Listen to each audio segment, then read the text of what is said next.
Number 1, solve the system y equals 2x minus 13 and y equals x squared minus 6x plus 3. Sketch a graph to check your solution. So whenever we solve a system, we're looking for the points of intersection. So I have y equals 2x minus 13 and y equals x squared minus 6x plus 3. Well, I notice that y equals 2x minus 13, so I'm going to pick that up and substitute that in for y. And I get 2x minus 13 equals x squared minus 6x plus 3. Well, this is a quadratic equation, and when we solve quadratic equations, we set it equal to 0 so we can use the zero product property. So I'm going to move these terms over. So now it's equal to 0, x squared minus 8x plus 16. Well, to use the zero product property, it needs to be factored. So I need to factor this expression.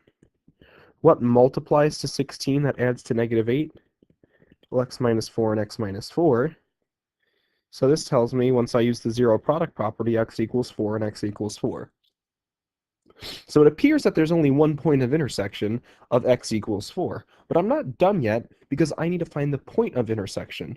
So I need to take the x equals 4 and substitute it back into one of the two original equations. I'm going to normally pick the line because it's a lot simpler to work with. So y equals 2 times 4 minus 13. Y equals 8 minus 13, negative 5. So apparently the point of intersection is 4, negative 5. That's where this line and this parabola intersect. We can check this graphically. I'm going to go to Desmos to do that. I need to type in the equation y equals 2x minus 13. Y equals 2x minus 13. And the parabola x squared minus 6x plus 3. X squared minus 6x plus 3. And if we go look for that point of intersection, we see there is only one. We say this line is tangent to the parabola. And where does that happen is the question. Where do they intersect? It appears to be at 4. It appears to be at 4, negative 5. 4, negative 5 is where they intersect. So this line is tangent to the parabola. They only intersect at the point 4, negative 5, which is the solution to this system. Solve the following system of equations algebraically. So again, I have a line and I have some kind of quadratic. Well, I don't like the way that line looks, so I want to get y by itself. So 5 plus x equals y. And now that I know what y equals, I can pick that up and substitute it into the second equation. So I have 4x squared equals negative 17x plus y is 5 plus x plus 4. Well, it's a quadratic, so it needs to be set equal to 0, so we can use the zero product property. I really don't need those parentheses at all, so I'm going to combine like terms. Negative 16x plus x is negative 17x plus x is negative 16x. 5 plus 4 is 9. So when I move those terms over, I get 4x squared plus 16x minus 9 equals 0. So to solve this quadratic equation, I need to factor. And this one involves the AC method. What multiplies to negative 36? That adds to 16. What two numbers multiply to negative 36 that add to 16?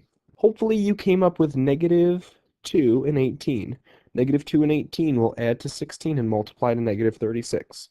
So I'm going to factor this on the side here. I take those two numbers and split up that middle term. And now group. If you switch the 18x and the 2x, you're going to get the same answer I get. I'm going to factor out the 2x and be left with 2x minus 1. Factor out the plus 9, and I'm left with 2x. That's a negative 9. Good. Factor out a 9, 2x minus 1 equals 0. Well, my GCF now is 2x minus 1. So I'm going to factor that out, and I'm left with 2x plus 9. So this factors into 2x minus 1 and 2x plus 9 equals 0. Use the zero product property, say that equals 0 or that equals 0. Add 1, 2x equals 1, divide by 2x equals a half. Subtract 9, divide by 2, and I get x equals negative 9 over 2. Great, those are the x values, but they're not the y values that I need. So I need to take my two x values here and substitute them back into one of the original equations. So let's first plug in 1/2 for x. So I get 5 plus a half is y. So that intersection point is 1/2. And then the y value is 5/2. So you can write that as 5/2 and then 5.5, 11 over 2, some equivalent expression to 5/2. That's the first point of intersection. You could make them both fractions or both decimals if you want. And now I need to do negative 9/2. Well, negative 9/2 is minus 4.5 equals y, so I get 0.5 equals y. So that point of intersection is negative 9/2 or negative 4.5, comma 1/2. That's the other point of intersection. So we can solve equations even if we end up getting the AC method. We can still solve these equations because they're just quadratic equations that we're used to solving. We can check this graphically. Give me a second and I'm going to go type this into Desmos.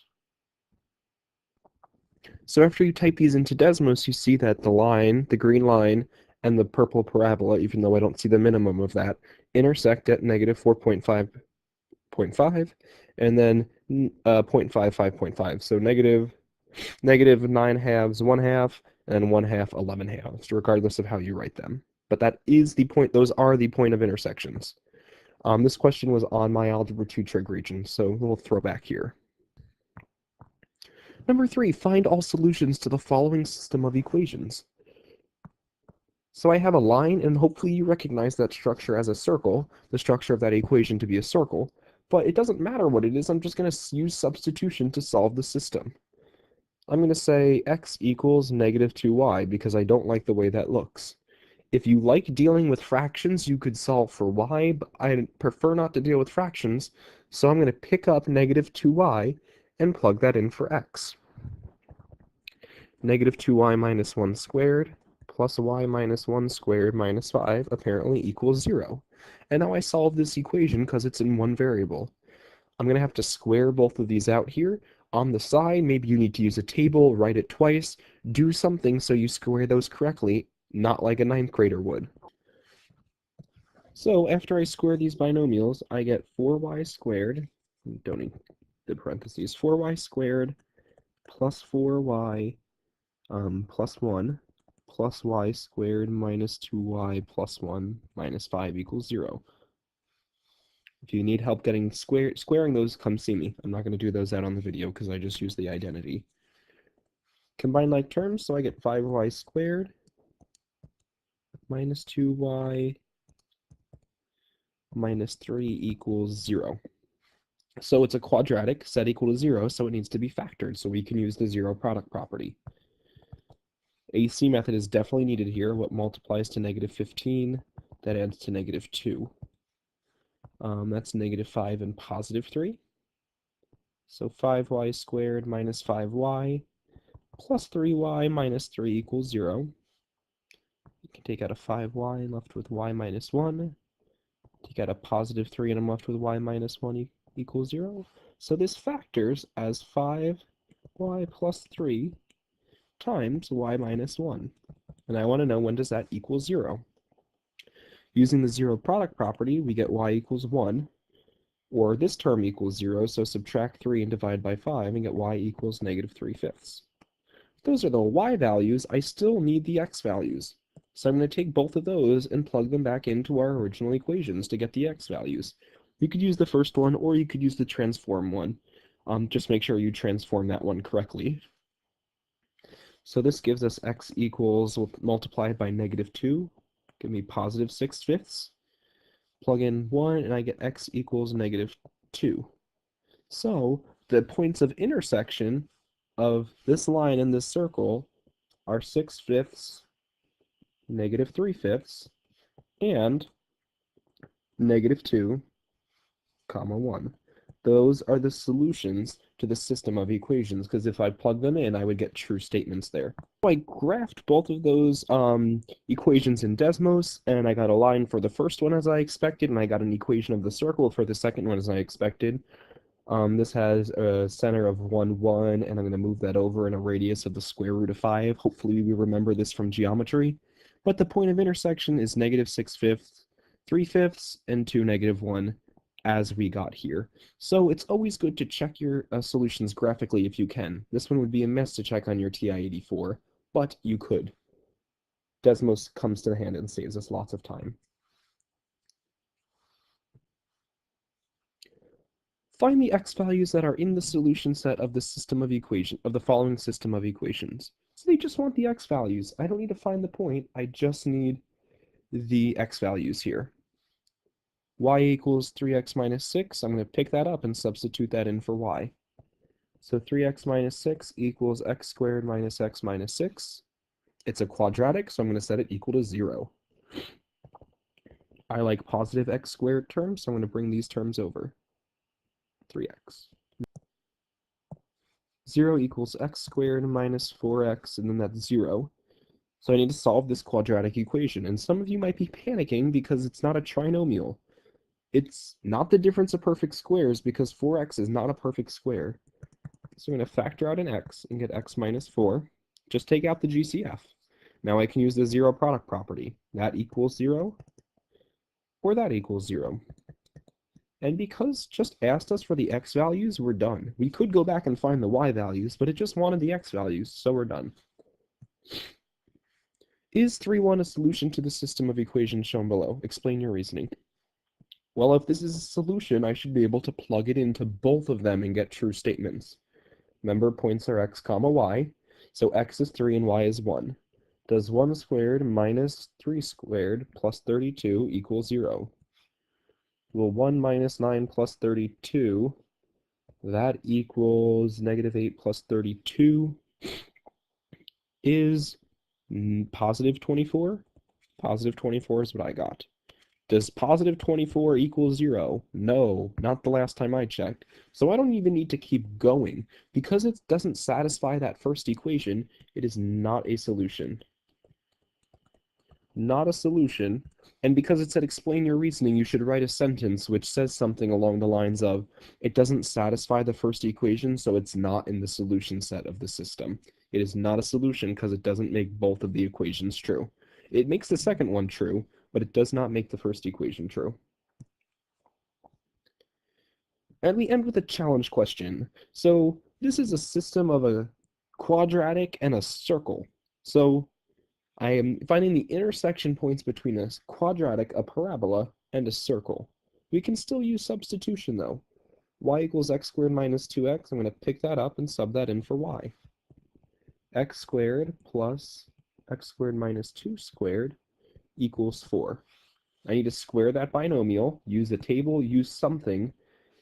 I get x to the 4th minus 4x squared plus 4 equals 4.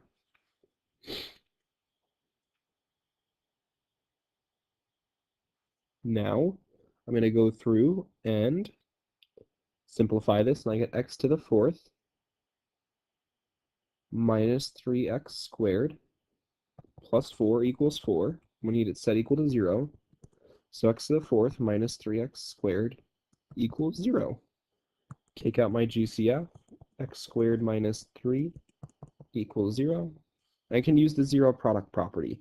Now, remember that one day, you could go on without factoring this, but remember that one day we talked about conjugates. We can treat this as the difference of perfect squares. It's the difference of x minus radical 3, x plus radical 3.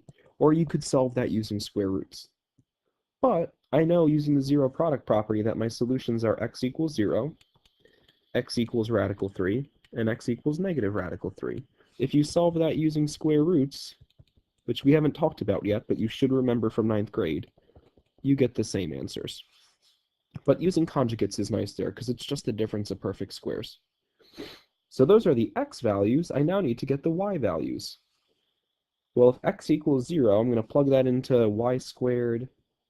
Y equals x squared minus 2. If x equals 0, y equals negative 2. If x equals the square root of 3, I get y equals square root of 3 squared minus 2. Well, square root of 3 squared is 3 minus 2 is 1. And the same thing here, because when I square negative square root of 3, I get 3 minus 2, which is 1. So the 3 points of intersection appear to be 0, negative 2, radical 3, 1, and negative radical 3, 1. Those are the 3 points of the intersection between this parabola and this circle. And we can go on Desmos to check that this is true. So after we type this into Desmos, we see that we have a parabola x squared minus 2, which shifted down 2 units, and then x squared plus y squared equals 4. Hopefully you remember is a circle centered at the origin of radius 2. Well, they intersect at 3 points as we see. Negative square root of 3, 1, square root of 3, 1, and its tangent at 0, negative 2. So this graphically does verify that we found the 3 points of intersection. So, solve the system, those are your 3 solutions.